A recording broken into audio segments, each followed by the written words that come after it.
Libro del Génesis, capítulo 46, versículos 28 a 34.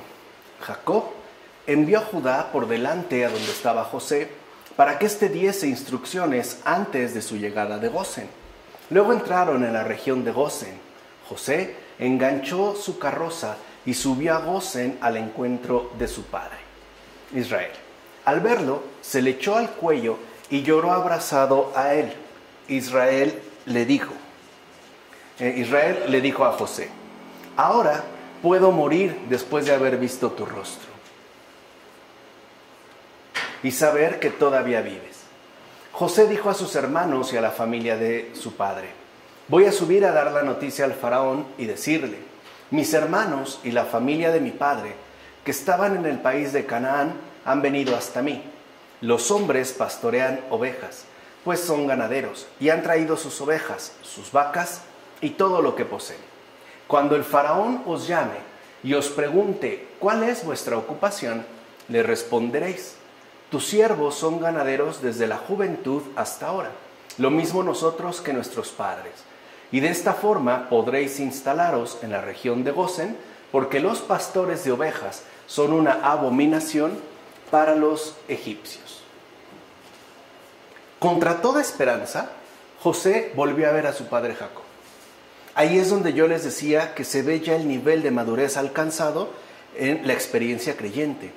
Miren, muchas veces el cristiano va a vivir contra toda esperanza. Recuerden lo que yo les dije, la verdadera esperanza cristiana es una desesperación superada. Es llegar a ese punto donde ya no hay posibilidades mínimas de poder esperar que algo se realice, dadas las circunstancias. No obstante, el Señor se manifiesta, y se manifiesta contra toda esperanza, que además es el título de un libro muy bonito, de la esposa de un gran poeta ruso, que ahorita se me olvida el nombre, bueno, si recuerdo ahorita se los digo, pero vale la pena leer ese texto, contra toda esperanza. Bueno, José volvió entonces a ver a su padre Jacob. Entonces ambos lloraron debido al gozo desmedido que Dios mismo les proporcionó a ambos. Fíjense aquí también cómo hay algo muy... ya me acordé. El poeta es Osip Mandelstam y su esposa es Natalia Mandelstam. Así se titula, Contra toda esperanza. Son memorias de la persecución que padeció este poeta y que realmente es un libro sumamente benéfico porque nos explica cómo, dadas circunstancias desesperadas incluso, sí se puede vivir sin deshumanizarse, contra toda esperanza, a pesar de todo. Bueno, y aquí vemos otro aspecto fundamental. Si bien es cierto que las circunstancias previas pueden ser sumamente complicadas e incluso me atrevo a decir dolorosas, el gozo final que Dios nos concederá será sumamente superior a lo que podamos haber sufrido. Será infinitamente mayor incluso a nuestras propias expectativas, que es justo lo que aquí se revela. Ambos literalmente derraman lágrimas de felicidad, una felicidad pues que ha desbordado los corazones de ambos, tanto de Jacob como de José. Todo, fíjense, todo lo que habían pasado, y no fue poca cosa, quedó, por decirlo de alguna manera, sobrepasado por la enorme dicha de aquel momento, como afirma Juan Crisóstomo en las homilías sobre el Génesis. O sea que, si atravesamos un momento complicado en ciertas circunstancias de la vida, no perdamos la esperanza en el Señor y más bien preparémonos para poder gozar y bendecirle por esa desmedida dicha que nos va a conceder. A tal grado que a partir de este momento de gozo intenso, todo lo que se pudo haber vivido con anterioridad desaparece. Se anula.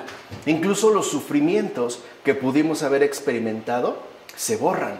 Es más, pareciera que en realidad no ocurrió. Se vacía pues el corazón de sufrimiento, de malestar, y ahora queda desbordado por una radiante alegría. Ahora bien, de igual manera, mira con qué sagacidad José les hace recomendaciones a sus parientes. Recuerden que es una persona virtuosa. Es una persona ya incluso madura, ¿no?, en la rectitud, y no les da consejos sin motivo, ya que por una parte tiene el deseo de ponerlos en una situación de mayor seguridad. O sea, está velando por su bien. Y por otra, asimismo busca que no se mezclen con los egipcios. O sea, no se trata única y simplemente de una vil mentira. No es esto. Ahí hay, digamos, una orientación muy particular, que en efecto vela porque sus familiares vivan de una manera más tranquila. Y sobre todo, que debido a la carga de bendición que poseen, a la promesa que han recibido, no se mezclen con los egipcios. En efecto, puesto que aquellos sentían asco y desprecio por quienes practicaban el pastoreo, José les aconseja poner un pretexto de vinculación a partir de su ocupación, a fin de procurarles, por medio de una excusa creíble, el hecho de vivir con gran seguridad en aquella tierra, como afirma también Juan Crisóstomo en las homilías sobre el Génesis. Hay veces en las que es muy necesario preservar la gracia que Dios nos ha concedido, por lo menos hasta que las cosas estén mucho más definidas y podamos entonces vivir bajo una seguridad necesaria. Así pasamos ya al capítulo 47, versículos 1 a 12. Fue José y dio al faraón la noticia: mi padre y mis hermanos, con sus ovejas, vacas y todo lo que poseen, han llegado del país de Canaán y están ahora en la región de Gosén. Y de entre todos sus hermanos eligió a 5 hombres y se los presentó al faraón. El faraón les preguntó: ¿cuál es vuestra ocupación? ¿Ven qué bien conocía al faraón? Esa es la primera pregunta. Ellos respondieron al faraón: nosotros, tus siervos, somos pastores de ovejas, lo mismo que nuestros padres. Y añadieron: hemos venido a habitar en el país porque no hay pasto para las ovejas de tus siervos, ya que es rigurosa el hambre en el país de Canaán. Ahora, permite que tus siervos se instalen en la región de Gosén. Habló el faraón a José diciéndole: tu padre y tus hermanos han venido a ti. El país de Egipto está a tu disposición. Instala en lo mejor del país a tu padre y a tus hermanos, que se establezcan en la región de Gosén. Y si sabes que hay entre ellos hombres expertos, ponlos de mayorales al frente de mi ganado. José hizo venir a su padre Jacob y lo presentó al faraón. Jacob bendijo al faraón y el faraón preguntó a Jacob: ¿cuántos son los años de tu vida? Vean cómo no le preguntó ya por la ocupación. ¿Cuántos son los años de tu vida? Respondió Jacob al faraón: 130 son los años de mi peregrinar. Pocos y malos han sido los años de mi vida, y no llegan a los años de vida de mis padres en su peregrinar. Jacob bendijo al faraón y salió de su presencia. José instaló a su padre y a sus hermanos y les otorgó propiedades en el país de Egipto, en lo mejor del país, en la región de Ramsés, como había ordenado el faraón. Además, él mismo proveyó de alimento a su padre, a sus hermanos y a toda la familia de su padre, según el número de descendientes. Para empezar, mira cómo todas las personas justas se hallan en esta vida como si la pasaran siendo peregrinos.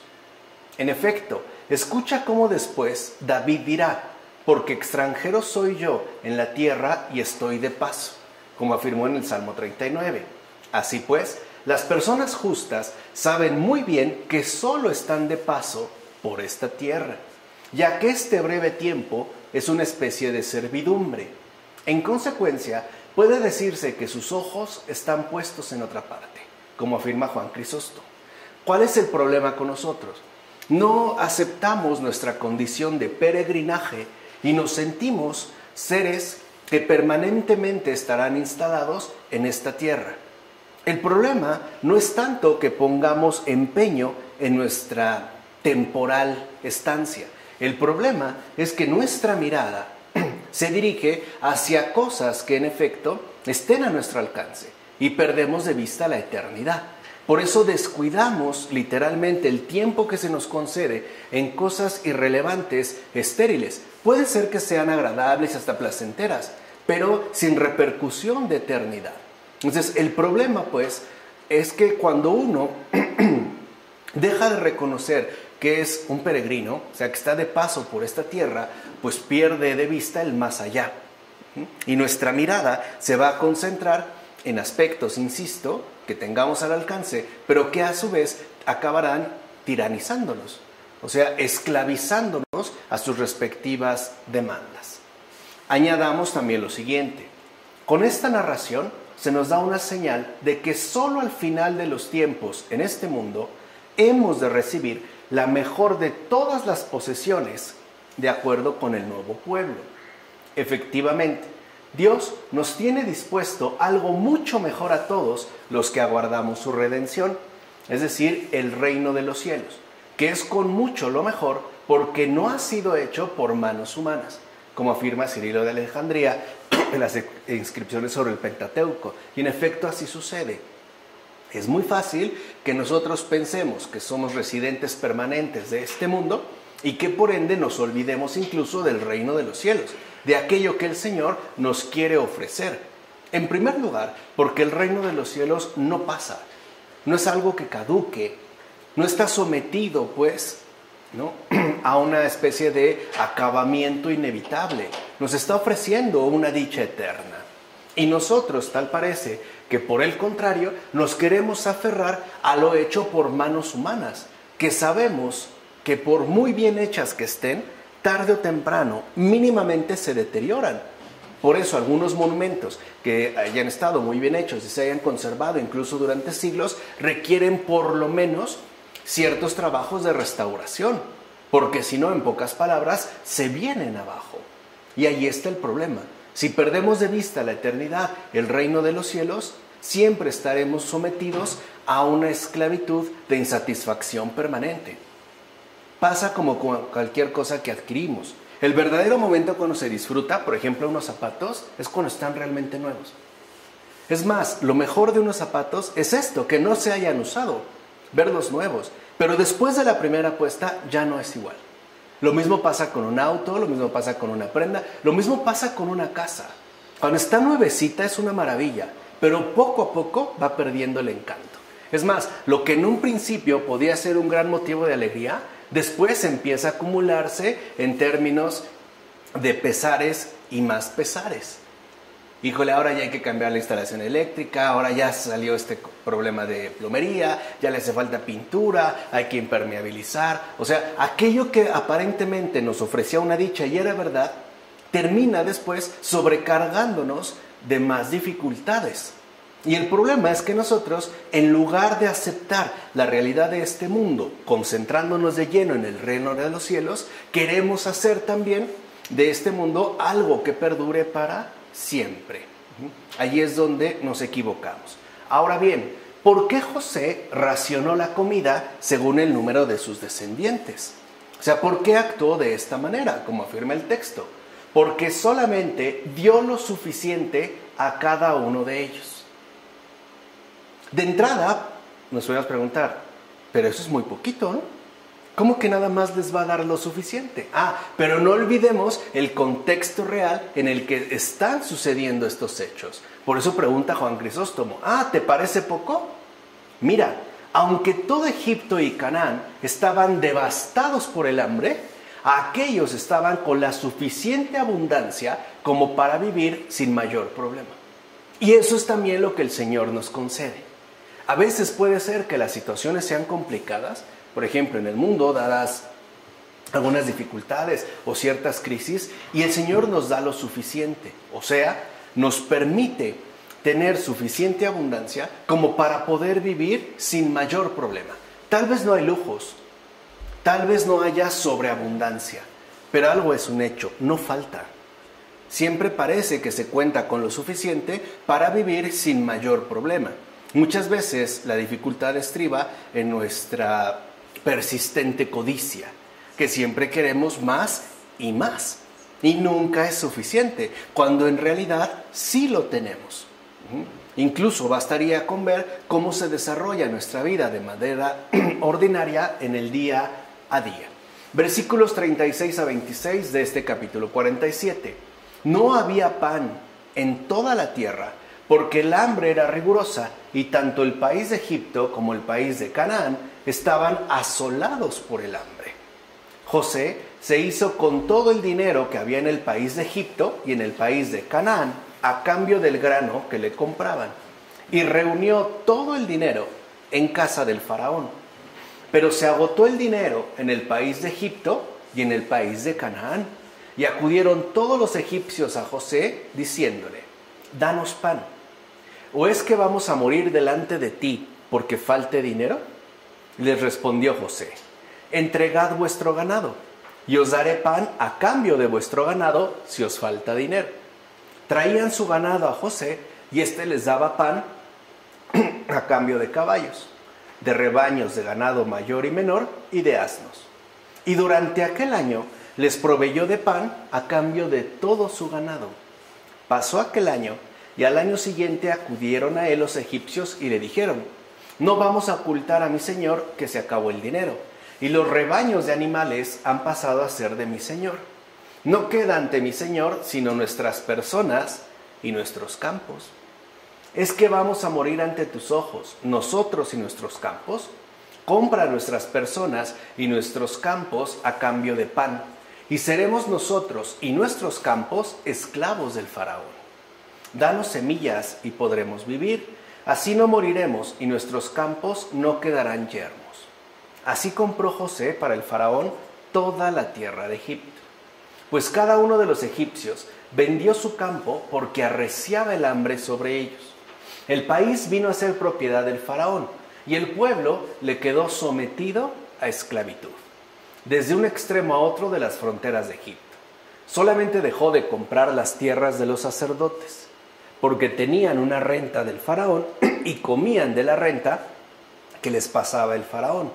Por eso no vendieron sus campos. José dijo a la gente: hoy os he adquirido a vosotros y a vuestras tierras para el faraón. Ahí tenéis simiente para sembrar la tierra.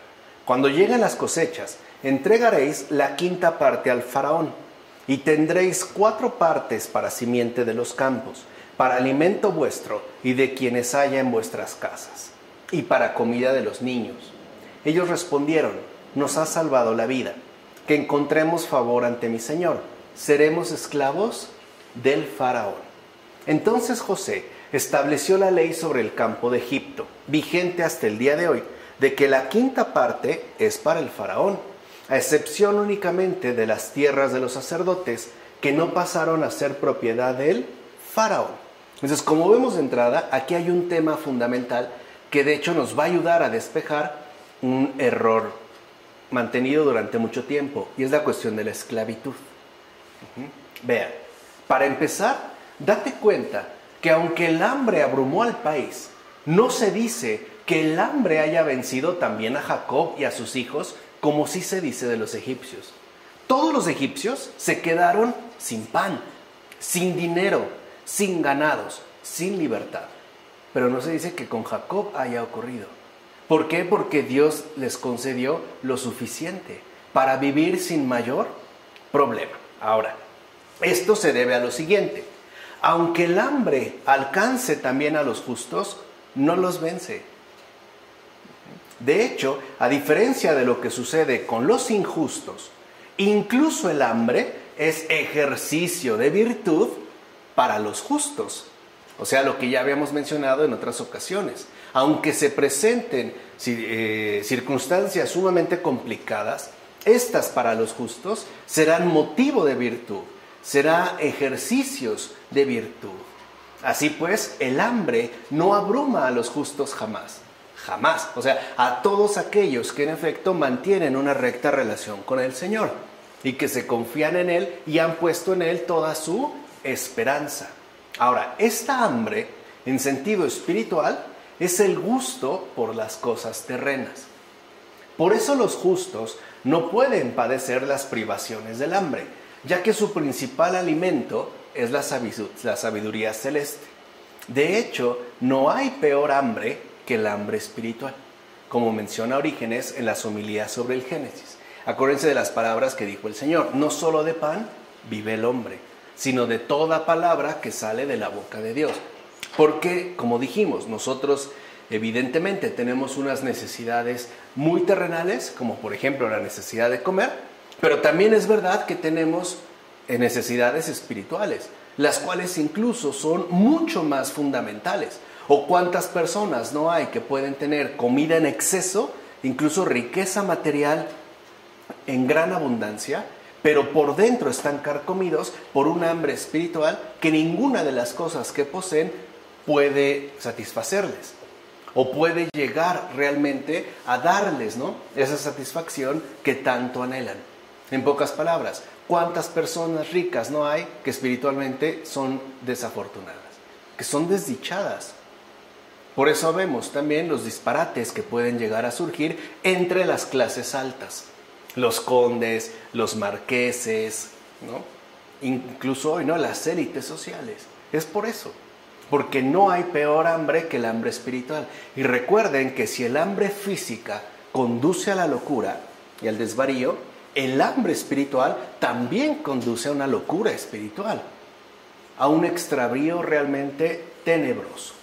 Ahora bien, según el testimonio de la Escritura, ningún egipcio era libre, pues el faraón redujo al pueblo a esclavitud y no dejó libre a nadie en aquel país. Y ojo, el faraón no los sometió, ellos solitos se fueron a vender. O sea, los egipcios solitos, ¿no?, incluso agradecieron que se les adquiriera como esclavos. La libertad, pues, quedó suprimida. ¿Estamos? Por eso, sin lugar a dudas, se escribió: Yo soy el Señor, tu Dios, que te sacó del país de Egipto, de la casa de la esclavitud, como se menciona en Éxodo. ¿Qué imagen tenemos del pueblo hebreo durante su estancia en el país de Egipto? Los esclavizados, ¿no? Sometidos, o sea, todo, digamos, un perfil hollywoodense, ¿no? Los que están sometidos a penurias, los que tratan muy mal, golpean. Mentira. Los verdaderos esclavos eran los egipcios, no ellos. Así pues, Egipto llegó a ser la casa de la esclavitud, y lo que es mucho peor, casa de la esclavitud voluntaria. O sea, los propios egipcios se hicieron voluntariamente, ¿qué? Esclavos. Ahora entienden por qué José no quería que se mezclaran con ellos. ¿Entienden en qué nivel estaba dado? No es una cuestión racial, no es por un elitismo meramente racial. Es porque él conoce al faraón y conoce Egipto, ahí ha vivido. Conoce a la gente de Egipto y sabe que los egipcios están incluso dispuestos a lo peor. O sea, a vender de forma voluntaria su libertad, a entregarse pues voluntariamente a la esclavitud, cosa que para nada quiere ocurra con su familia, con sus hermanos, con su padre, etcétera, etcétera, etcétera. En consecuencia, los hebreos no padecieron esclavitud, ojo, sino el yugo de la tiranía. Esto sí, pero no es esclavitud. Estaban tiranizados. De hecho, estaban tiranizados debido a la situación violenta a la que fueron sometidos. Pero una cosa es quedar sometido y otra cosa es hacerse esclavo. O sea, una cosa es sometimiento y otra cosa muy distinta es esclavitud. ¿O acaso no está escrito que los egipcios detestaban a los hijos de Israel y que los egipcios los oprimían violentamente con su poder y les amargaban la vida con rudos trabajos para dejarlos reducidos a esclavitud por la fuerza? Repara, por tanto, en lo siguiente: los hebreos fueron reducidos a esclavitud por la fuerza, es decir, sometidos, ya que ellos poseían una libertad que no les podía ser arrebatada fácilmente mediante engaño, sino solo con violencia. Entonces, ¿por qué detestaban realmente a los hebreos los egipcios? Como se va a relatar ya lo veremos en el libro del Éxodo. Porque estos eran libres. Estos no se habían sometido voluntariamente a la esclavitud. Los egipcios sí, estos no. Y por eso realmente los detestaban. Porque a pesar de que eran extranjeros, eran más libres que los propios residentes. Y como no les podían quitar esta libertad, ¿no?, fácilmente mediante engaños, porque ellos conocen la palabra del Señor, no les quedó más remedio que someterlos a una dura tiranía. Aquí sí, violenta, pero no de esclavitud. ¿Se entiende? Ellos recibieron un duro maltrato, es verdad, pero los verdaderos esclavos no eran ellos. Los esclavos, y además voluntariamente, eran los egipcios, como lo afirma Orígenes en las homilías sobre el Génesis. ¿Ven por qué a veces no está digamos, no es tan fácil dejarse llevar por las imágenes que nos proponen.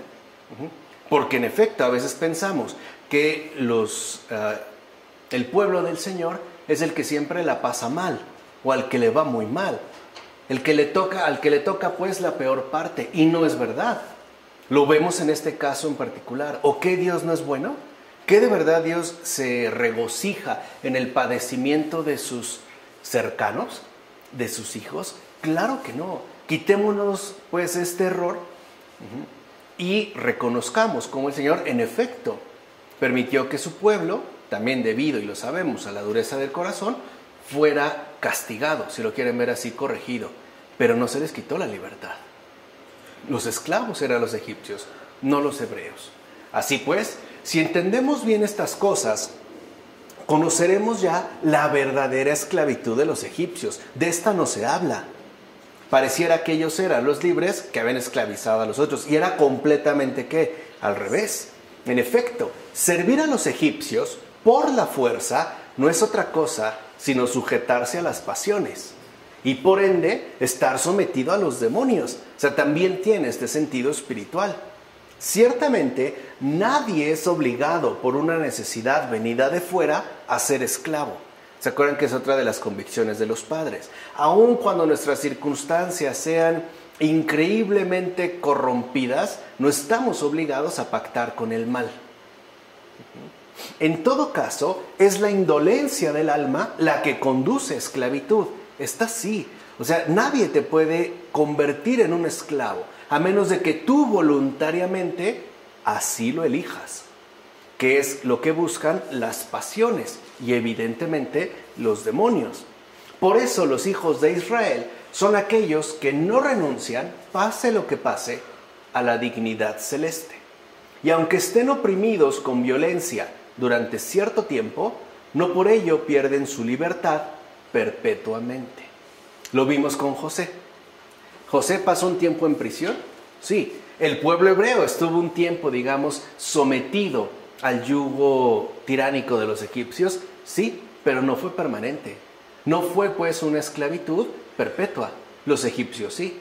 Tan es así que, como mencionó la Escritura, hasta el día de hoy, o sea, hasta esos momentos pasados muchos años, seguían pagando la quinta parte al faraón. No eran libres, pues, de disponer ni siquiera de sus propias posesiones. Por eso nuestro Salvador dijo en el Evangelio: todo el que peca es esclavo del pecado. Y añadió: si permanecéis en mi palabra, conoceréis la verdad, y la verdad os hará libres, como también menciona Orígenes. Entonces, ¿cuál era la gran diferencia entre los hebreos, por ejemplo, esclavizados en tiempos del Éxodo, y los egipcios? Estos no conocían la verdad. Tan no la conocían que decidieron venderse voluntariamente en esclavitud, mientras que los hebreos no. Fueron sometidos, pero no se atentó contra su libertad. Sometidos durante un tiempo, es verdad, bajo condiciones durísimas, pero esta carencia de libertad no fue permanente. Ahora bien, después del hambre, se dice que el pueblo egipcio ofrece la quinta parte al faraón. Por el contrario, el pueblo israelita ofrece la 10ª parte a los sacerdotes, lo que llamamos diezmo. Vean la diferencia: unos la quinta parte y otros la 10ª parte. Unos, es decir, los egipcios al faraón, y los hebreos, los israelitas, a los sacerdotes. Pues bien, el pueblo egipcio paga los tributos según el número 5, indicando con ello los 5 sentidos del cuerpo, ya que ellos se complacen siempre en las cosas visibles y materiales. ¿Qué es lo que tanto pedían? Pan. Vamos, lo único que querían era llenar el estómago. En cambio, el pueblo israelita honra la década, número de la perfección, pues recibió las 10 palabras de la ley. Y ligado por virtud del decálogo, acogió misterios ignorados por este mundo. De ahí viene el diezmo. Por eso se daba la 10ª parte, como una muestra también de la perfección recibida por parte de Dios. Además del hecho de que Dios mismo les concediera siempre lo suficiente como para vivir sin mayor problema. No quiere decir que iba a haber tales o cuales dificultades, pero no iban a ser para nada catástrofes terribles. Iba a haber dificultades, sí, pero siempre con lo suficiente para salir pues adelante. En consecuencia, el pueblo hebreo, a diferencia del pueblo egipcio, se mueve según las 10 virtudes que apuntan a las cosas espirituales y eternas. Por eso el diezmo, y esto es algo muy importante de tener en cuenta, no es algo meramente material, sino espiritual. Ya que el diezmo consiste en tener siempre presente el decálogo de la ley y la década, es decir, perfección del Nuevo Testamento. Ese es el diezmo. O sea, no solo se trata de dar el 10% de mi ingreso, por ejemplo, mensual o anual, o según los cálculos que yo realice, como afirma el gran Orígenes en las homilías sobre el Génesis. El verdadero diezmo es no perder de vista jamás el decálogo de la ley, que es, digamos, como la columna vertebral del antiguo pueblo hebreo. Y también, al mismo tiempo, a partir de estas bases o de estos principios sólidos, la perfección íntegra, como le llama Orígenes, la década, por ser considerado el número perfecto del Nuevo Testamento, o sea, la propia vida cristiana.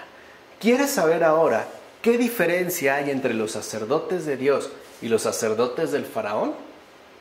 Mira, el faraón dona las tierras a sus sacerdotes. ¿Estamos de acuerdo? El faraón les da unas tierras y además les paga una renta, de lo cual ellos utilizan para poder también solventar sus gastos y sobre todo comer.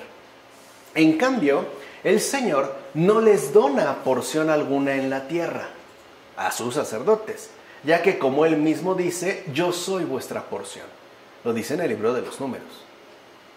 Esa es la gran diferencia. Por consiguiente, los sacerdotes del Señor no se ocupan de negocios terrenos, ya que siempre cuidan y se consagran a la porción que les ha sido dada, como afirma Orígenes. Y vean, ya desde el Génesis se ve cómo los sacerdotes del Señor siguen siendo los sacerdotes de la Iglesia Católica, porque estos no son patrones de una parroquia, de hecho están siendo rotados frecuentemente de lugar en lugar, porque lo que se les ha dado no es un terreno, no es ni siquiera la jurisdicción inquebrantable de un territorio, es su presencia misma, la comunión con el Señor. Por eso lo importante es que estén donde estén, siempre mantengan, ¿no?, viva la presencia del Señor. En eso consistiría su verdadera consagración.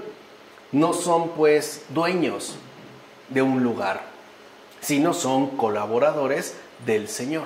Esa es la diferencia. Mientras uno le da tierras, el Señor a sus sacerdotes se da Él mismo.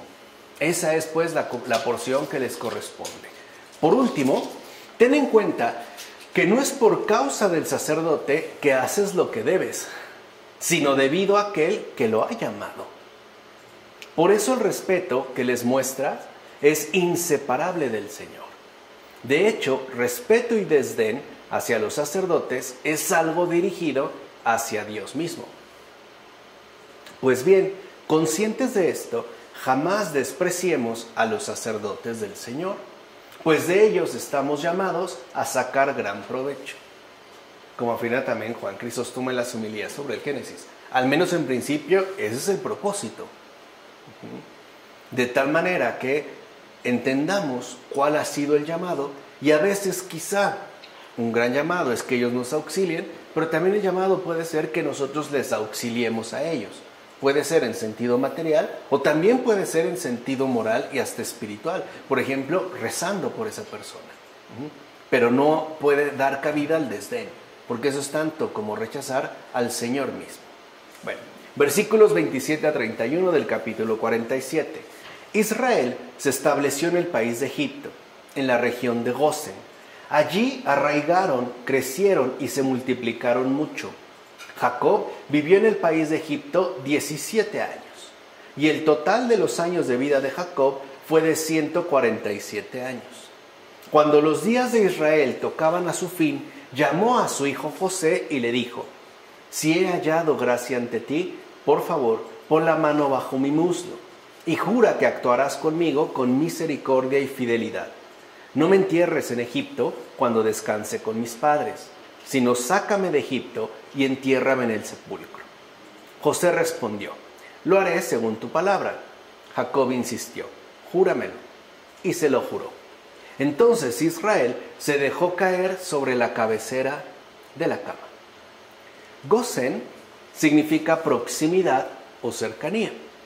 Ello indica que aunque Israel habita en Egipto, no está lejos de Dios. Aquí las cosas han cambiado. Ya no se trata entonces de estar en tal o cual lugar, cosa que el pueblo judío posteriormente no entendió del todo, cuando seguía aferrado a tener, por así decirlo, confinado a Dios en un lugar geográficamente preciso, como era el templo de Jerusalén. Cuando aquí lo que te quedaba claro es que aunque Israel esté donde esté, incluso aunque habite una tierra hostil, no por eso está lejos de Dios. Por eso se van, digamos, a ubicar en principio en Gosén, que significa proximidad o cercanía. En efecto, Dios les es siempre próximo o cercano, esté donde esté. Así pues, aunque parezca que hemos bajado a Egipto y que por nuestra condición carnal sostenemos luchas y combates de este mundo y hasta habitamos con los que son esclavos del faraón, si nos dedicamos a meditar las cosas de Dios, es decir, sus preceptos y sus juicios, también Dios estará siempre cerca de nosotros, como afirma Orígenes. Estemos donde estemos. De tal manera entonces que la cercanía o proximidad de Dios no depende del lugar en el que habitamos, sino de la relación de fidelidad que mantengamos con Él. Ahora bien, ¿por qué tanta preocupación por la sepultura de tu parte? ¿Acaso es una desventura morir en un país extranjero? Hay personas que están como muy agobiadas por eso, ¿no? Quieren que los entierren en tal o cual lugar. Uy, si fueran de vacaciones y murieran allá, quién sabe qué. Yo creo que se levantan, no sé cómo, pero para volver de nuevo, ¿no? Esto no es ningún problema. En efecto, la verdadera desgracia es morir en pecado, estés donde estés donde estés. Eso sí, o sea, no es en dónde mueres, sino en qué situación falleces. El verdadero problema, repito, es, o sea, la verdadera desgracia es morir en pecado, estés donde estés. ¿De qué te sirve morir, no sé, en Roma si estás muriendo en pecado? De nada. ¿De qué te sirve morir incluso entre tus familiares y rodeado de amigos y conocidos si dejarás esta vida estando en pecado? Así pues, en nada perjudica a un ser humano morir en cualquier lugar. De hecho, a excepción de unos pocos profetas y apóstoles, no sabemos dónde fueron sepultados. Y es cierto, no se sabe. ¿Por qué? Porque eso no es lo relevante, o sea, no es dónde moriste, sino cómo moriste. Cómo se encontraba tu alma, pues, al momento de ser llamado a la presencia del Señor. Su muerte, por ejemplo, aunque haya sido por decapitación, fue siempre honrosa. No así la muerte del pecador, que aunque rodeado de múltiples comodidades, sigue llena de vileza. O sea, otra vez, ver lo que no vemos. Atender, pues, ¿no?, esa dimensión invisible que es tan sustancial. En consecuencia, no nos dejemos llevar por las apariencias.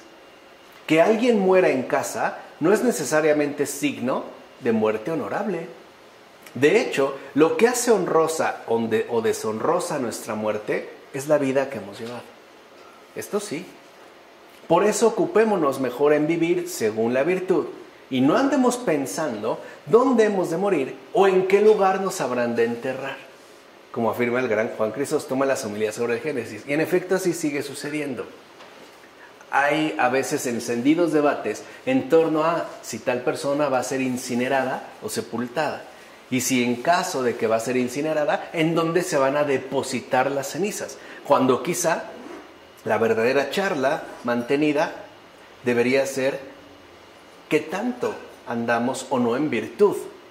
¿Qué tipo de vida hemos llevado?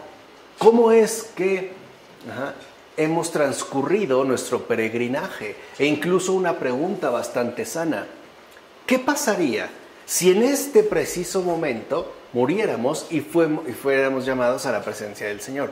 ¿Cómo llegaríamos ante Él? ¿En qué condiciones? independientemente de donde estemos. Es como San Mateo Talbot. El gran San Mateo Talbot, él fue alcohólico, de hecho es el santo de los alcohólicos.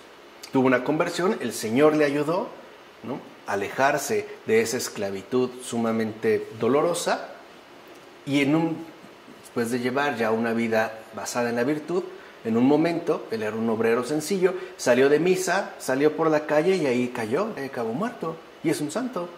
O sea, no es que acabó en una cama, ¿verdad? No, ahí, porque eso no es lo relevante. O sea, lo importante no es ni siquiera en qué velatorio, ¿no?, me van a velar. No, lo importante es en qué situación concreta se encuentra el alma.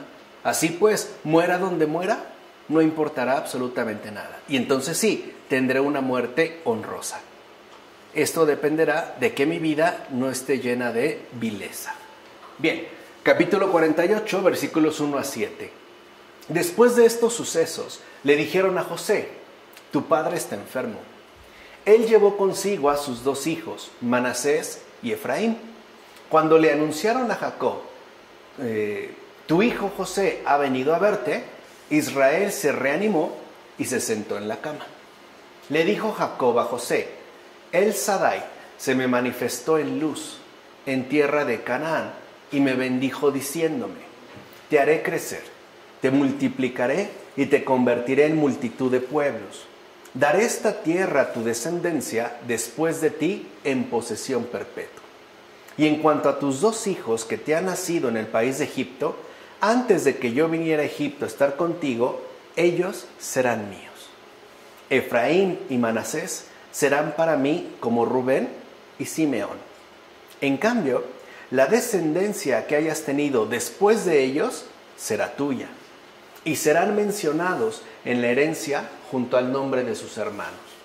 Cuando yo venía de Padán, Raquel se me murió en tierra de Canaán, en el camino, un trecho antes de llegar a Efrata, y allí le di sepultura en el camino de Efrata, es decir, de Belén. 12 eran los hijos de Jacob, de los que precisamente nacieron las 12 tribus de Israel. Pero a los 2 hijos de José, Jacob los distribuyó en 2 tribus, así que fueron ya 13 tribus, pues la tribu de José la dividió en 2. Fíjense, esto está relacionado con el apóstol Pablo, que hacía el número 13 después de los apóstoles, como afirma Hipólito, porque a pesar de que el traidor no es contado, después sabemos que fue ordenado Matías. Siguieron siendo 12. Pablo no es de los 12, es el 13. Y está relacionado justo tanto con Efraín como con Manasés. Ahorita veremos por qué, como afirma Hipólito en Sobre las bendiciones de Isaac y Jacob. De esta forma, Pablo no fue excluido del número de las tribus de los patriarcas y por tanto forma parte también de la bendición paterna, como afirma Ambrosio. O sea que la obra realizada por el gran Pablo en relación a la evangelización de los gentiles es parte de la propia bendición paterna. Es pues, para acabar pronto, un elemento primordial de la voluntad de Dios. No es algo inventado, no es algo que se sacara Pablo para dar paso a otra cosa completamente distinta. Tan es así que el propio Pablo, en efecto, es incluido a partir de esta extensión dada por el propio patriarca Jacob en el número de las tribus correspondientes a su descendencia. O sea, Pablo, pues, también forma parte de las tribus de los patriarcas, que ya dijimos, no solo fueron 12, fueron 13. O sea que también nosotros, entiéndase, gentiles, hemos sido amados por Dios. Y por eso hemos recibido el nacimiento espiritual. Y por tanto, hemos sido recibidos por el Padre. En consecuencia, hemos sido asimismo agregados a los santos que nos precedieron. Así pues, somos también hijos de Dios Padre por el que nos unió así, es decir, por Cristo, como afirma Cirilo de Alejandría en las inscripciones sobre el Pentateuco. Versículos 8 a 16 de este capítulo 48. Israel vio a los hijos de José y preguntó: ¿quiénes son estos? José respondió a su padre: son mis hijos, los que Dios me ha dado aquí. Le dijo Jacob: acércamelos para que los bendiga. Los ojos de Israel se habían debilitado por la vejez y apenas podía ver. José se los acercó y él los abrazó y los besó. Qué escena tan linda, ¿no? Con sus nietos.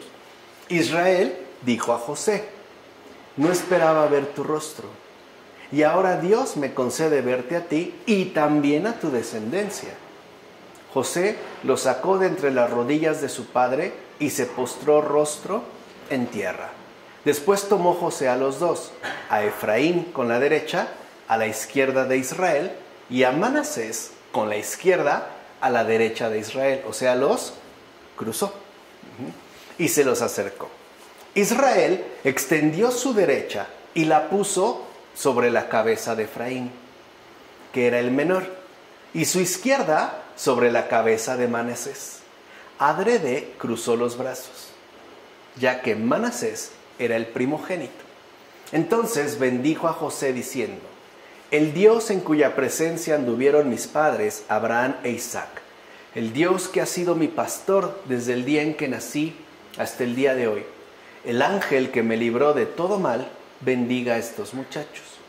Perdure en ellos mi nombre y el de mis padres Abraham e Isaac, y en multitud se conviertan sobre la tierra.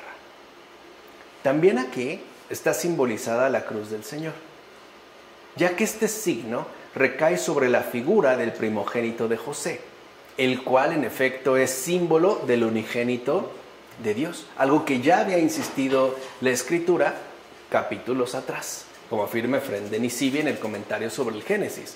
Así pues, algo que nos queda claro es que la cruz es siempre bendición. No es un castigo, no es un tormento. La cruz es siempre bendición. Ahora bien, Manasés, fíjense, según la interpretación latina, significa por olvido, ya que el pueblo judío se olvidó de su Dios que lo había creado. No obstante, todos cuantos de ese pueblo crean serán llamados de nuevo del olvido. Además, a Efraín le es prometida la fecundidad de la fe. Tal es de hecho lo que significa este nombre, o sea, el nombre de Efraín. Así pues, es propio del nuevo pueblo, que es el cuerpo de Cristo, hacer crecer al Padre y no olvidar a su Dios. Entonces, lo que vemos es que, de acuerdo al orden que José los colocó, después Jacob cruza los brazos, los bendice con los brazos cruzados.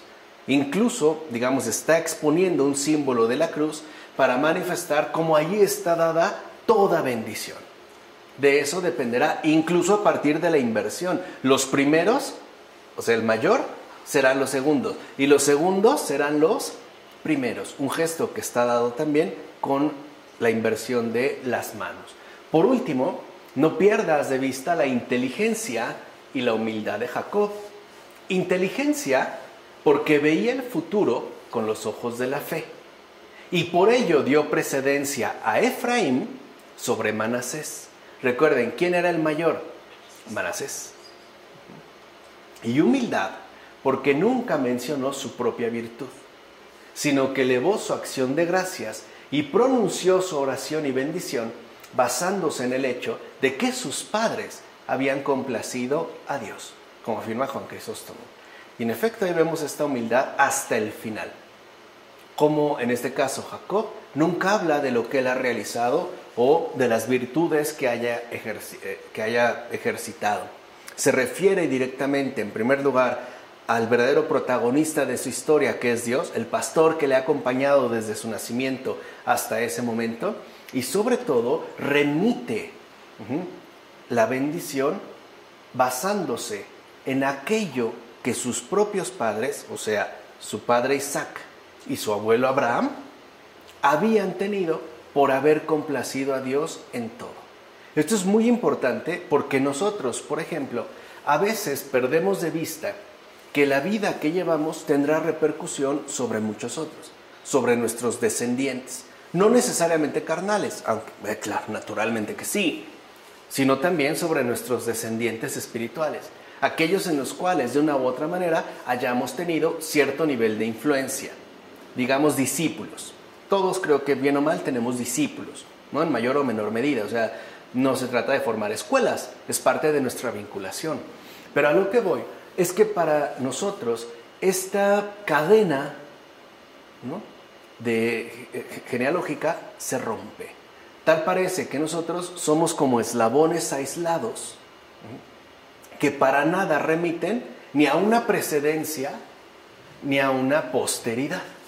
O sea, como si mi vida se remitiera a lo que yo he hecho y terminara con lo que yo fui capaz de hacer. Y no es verdad, hay un sentido mayor, mucho mayor de gratitud. Por ejemplo, en el pueblo,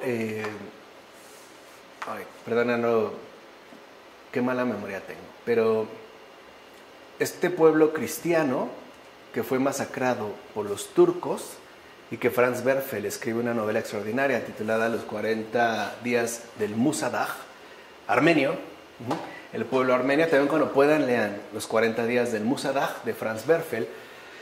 Los armenios, por ejemplo, tienen una concepción muy distinta a la de nosotros, porque para ellos el padre, y a su vez el abuelo, etcétera, pero el padre, pues, de uno, como hijo, es el eslabón más cercano a incluso Adán. Es, pues, el que tenemos más cerca de Adán, el que nos conduce hacia Adán. Y a su vez, el hijo es también el eslabón más próximo al juicio final, a la resurrección definitiva. Es, pues, una secuencia que no se rompe. Por eso, en síntesis, es que son tan respetuosos, por ejemplo, hasta la fecha en la cultura armenia, con los abuelos, es decir, con los antepasados y con las generaciones por venir. Nosotros no. Nosotros, a diferencia de ellos, justo por no tener en cuenta el peso que tiene una vida en términos de continuidad, ¿no?, de existencia, no somos agradecidos con nuestros antepasados y tampoco nos importan las generaciones futuras. Lo podemos ver, por ejemplo, en nuestra propia manera de vivir. Parece que nacimos huérfanos, sin abuelo, sin padre, sin algún tipo de respaldo, y que los que vengan también nos son completamente desconocidos. Cosa que es grave teniendo en cuenta el cambio climático, ¿no?, actual de estos tiempos. Bueno, versículos 17 a 22 del capítulo 48. Al ver José que su padre había puesto la mano derecha sobre la cabeza de Efraín, le pareció mal. Y agarró la mano de su padre para cambiarla de la cabeza de Efraín a la cabeza de Manasés, diciendo a su padre: así no, padre mío, que el primogénito es este. Pon tu derecha sobre su cabeza. O sea, lo quiere corregir. Quizá pensando que debido a su debilidad visual no se dio cuenta lo que hizo. Pero su padre rehusó diciendo: lo sé, hijo mío, lo sé. También este se convertirá en un pueblo, y él también será grande. Pero con todo, su hermano menor será más grande que él, y su descendencia se convertirá en multitud de naciones. Aquel día Jacob los bendijo diciendo: en ti se bendecirá Israel diciendo: Dios te haga como Efraín y Manasés. Y puso Efraín delante de Manasés. Israel dijo a José: yo voy a morir, pero Dios estará con vosotros y os hará volver a la tierra de vuestros padres. A ti te entrego Siquem, una parte más que a tus hermanos, la que arrebaté del poder de los amorreos con mi espada y mi arco. Fíjense bien, a veces el proceder de Dios no nos agrada. Y le decimos a Dios, igual que José a Jacob: sí, pero no así. Así no, Dios mío. Lo que quieras menos esto. Así no. Pero eso es normal, es parte del proceder. O sea, quisiéramos como corregir, y lo mismo que quiso hacer José con Jacob, ¿no?, cambiarle las manos para promover otros movimientos, ¿no? A veces, entonces, el proceder de Dios no nos agrada. Es lo que pasó con José y su padre. Para José, su padre se había equivocado, quizá a causa de la ancianidad. Pero Jacob le hace saber que no se ha equivocado, pues sabe muy bien lo que hace, como afirma Ambrosio en Sobre los Patriarcas. En todo caso, lo que Dios hace es siempre gracia y bendición. Entonces, no creamos que la cosa está saliendo mal. Nunca supongamos ni remotamente que Dios como que se ha equivocado. Dios es perfecto y sabe perfectamente, muy bien, extremadamente bien, sabiamente bien, adorablemente bien lo que hace. Vimos este rodeo con el propio José, que era la gran lección que nos había querido transmitir. Por eso, en este caso, en lugar de estar desgastándonos en pensamientos inútiles, reforcemos en nosotros la confianza puesta en el Señor. Y basta con un acto simple de la voluntad para confiar en Dios. Decía San Pablo de la Cruz, sin grandes esfuerzos ni de cabeza ni de pecho. O sea, ni intentando comprender y sí, claro, es que entonces Dios por esto lo hizo y buscando razones que no cuadran. Pero tampoco con grandes esfuerzos de pecho. Por ejemplo, tratando de cambiar mis emociones a un estado optimista agradable. No, basta un simple acto de voluntad. Quiero tu voluntad. Un sí, un confío. Eso es un acto de voluntad. Confiar no es un acto de la voluntad. Jesús, en ti confío. Padre, tú no te equivocas. No me gusta, pero tú no te equivocas. Y es más, seguro estoy que me vas a sorprender. Y con una sorpresa increíblemente mayor de lo que yo mismo puedo esperar. Vas a hacer pedazos todas mis expectativas. Y entonces sí, Señor, Padre mío, la sonrisa que brote de mi rostro será exclusivamente para ti. Esa será mi oración. ¿De acuerdo? Así pues, no nos apresuremos a reunir dinero para dejárselo a nuestros hijos, sino que hemos de enseñarles la virtud y suplicar para ellos la bendición de Dios. Eso es lo primero. La labor de los padres, de las madres en este mundo, primero, es de enseñarles la virtud. Acuérdense, siempre vamos de lo visible a lo invisible. Primero. Y dos, suplicar para ellos la bendición de Dios. Pídele al Señor que tus hijos sean bendecidos siempre por Él, que su bendición siempre les acompañe. Esta es, en efecto, la mayor provisión de todas que podemos darle a nuestros hijos. No hay mejor herencia. ¿O no es verdad que incluso la dignidad real, si carece de virtud, queda convertida en andrajos? ¿De qué le sirve a alguien la diadema real si está como abandonado a su propia indolencia? En consecuencia, una sola cosa habrá que buscar: la práctica de la virtud y la bendición de Dios. Esa es verdaderamente la educación de los hijos. La práctica de la virtud, con toda su complejidad, sus exigencias, pero también sus gozos, y la bendición de Dios. Quien no obra así, ni siquiera tiene derecho a hablar. Como afirma Juan Crisóstomo en las homilías sobre el Génesis. Y creo que tiene razón. Porque a veces pareciera que cualquiera puede tomar la palabra y decir lo que se le dé la gana. Así sean puros disparates. Sí, pero ¿basados en qué? En el éxito de este mundo, que sabemos que, aunque aparecen como exitosos, en realidad muestran un alma tan corrompida que no es más que una vergüenza en su propia persona. Repito, quien no obre así, o sea, en la práctica de la virtud y la bendición de Dios, ni siquiera tiene derecho a hablar. Aquí, fíjense, esta ya es la última que vamos a ver el día de hoy, porque después ya veremos las bendiciones que hace de cada uno de sus hijos. Ya vamos terminando el Génesis. Capítulo 49, versículo 1 a 2. Jacob llamó a sus hijos, o sea, todos, y habló así: reuníos, que voy a anunciaros lo que os sucederá en los días venideros. O sea, les va a leer, como decimos en México, la cartilla. Les va a dejar las cosas claras. Juntaos y escuchad, hijos de Jacob. Escuchad a vuestro padre Israel. Vean desde cuándo se les dijo.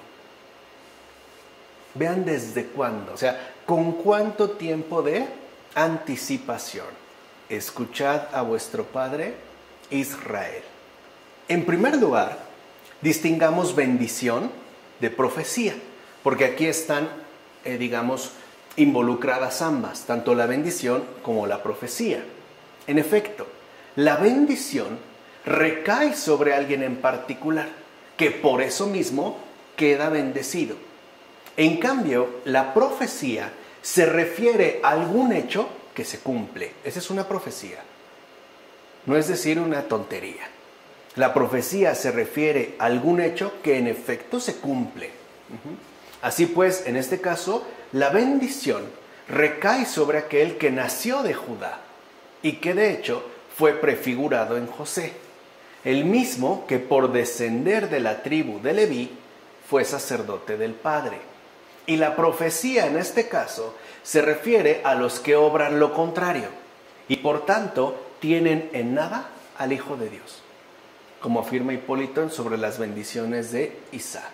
O sea que en este caso Jacob les está dando a sus hijos, es decir, a las tribus de Israel, a los que van a conformar el pueblo de Israel, les va a dar una bendición, pero también una seria advertencia. Y además a cada uno de ellos, a cada uno en particular. Así pues, Jacob, fíjense, es el primero que habla ya del fin del mundo, los días venideros. Y en eso consiste el testamento dejado a todos sus hijos. O sea, la gran herencia que Jacob les deja a sus hijos es justo el hablarles ya del fin del mundo. En todo caso, Jacob les hace comprender que sí existen los últimos días. O sea, que no pueden vivir como se les dé la gana. Y por tanto, que asimismo es necesario que cesen los días que han comenzado a existir, como afirma Orígenes en Sobre los Principios. O sea, ¿qué les está recordando Jacob? Lo mismo que le ha experimentado, que nunca se olviden que son peregrinos en esta tierra. Porque así como en efecto existen los últimos días, hoy hablamos del juicio final, asimismo también lo que nosotros vivamos o experimentemos en este mundo va a pasar. Todo va a pasar. Incluso, aunque en efecto se atraviese, por ejemplo, un periodo notable de abundancia, dejará de ser así, tarde o temprano. Mira pues la inteligencia del justo, que tan pronto como conoce el momento de su muerte, llama a sus hijos y les alecciona acerca de las cosas futuras. Qué extraño, muchos de nosotros, quizá, conociendo el momento de nuestra muerte, llamamos a nuestros hijos y les aleccionamos sobre las cosas no futuras, sino pasadas y presentes. Hoy arregla esto, ya no puede hacer esto, háblale a tal, a ver si puedes corregir lo que yo no hice. O sea, ahí se ve como nuestra mirada no está dirigida hacia el más allá, sino que todo se queda como retenido acá. ¿No es esto resultado de la inspiración del Espíritu? Jacob quiere en efecto dejar grabadas estas cosas en la memoria de cada uno de sus hijos, ya que tales profecías, en tanto advertencias, pueden sobrellevar bendición o maldición. Cuando algo ya se te ha dicho, por ejemplo, en términos negativos, y lo realizas, es una maldición, porque ya lo sabías. Pero si te enmiendas y te corriges, es una bendición, porque te negaste a aceptar aquello como algo finalmente absoluto, ¿no? Como algo ante lo cual, por ejemplo, no pudieras tener algún tipo de opción, ¿vale? Por eso es tan fundamental, ya con esto terminamos el día de hoy, es tan fundamental que nos demos cuenta cómo hacia el final del Génesis, si bien es cierto que comienza desde lo más básico de la experiencia creyente, nos lleva ya a una elevación de profecía que también comporta ciertamente una advertencia. Y esto no lo podemos pasar por alto, porque aquí lo que va a hacer Jacob, es decir, Israel, es ya promover en sus hijos una contemplación de gran alcance, que incluso se fijen lo que va a suceder y que además se va a cumplir, que se tomen muy en serio sus palabras para que, de ser necesario, puedan efectivamente enmendar la trayectoria asumida. En pocas palabras, no estamos condenados al error. Siempre podemos cambiar, aún, como dijimos hace un momento, contra toda esperanza. Por eso no es de sorprender que ya hacia los últimos versículos de este gran libro del Génesis se eleve la narración a una contemplación alta. De hecho, aquí, ya hacia el final del Génesis, se alcanza una verdadera dimensión teológica. ¿De acuerdo? Vamos a dejarlo hasta aquí. En nombre del Padre, del Hijo, del Espíritu Santo. Amén.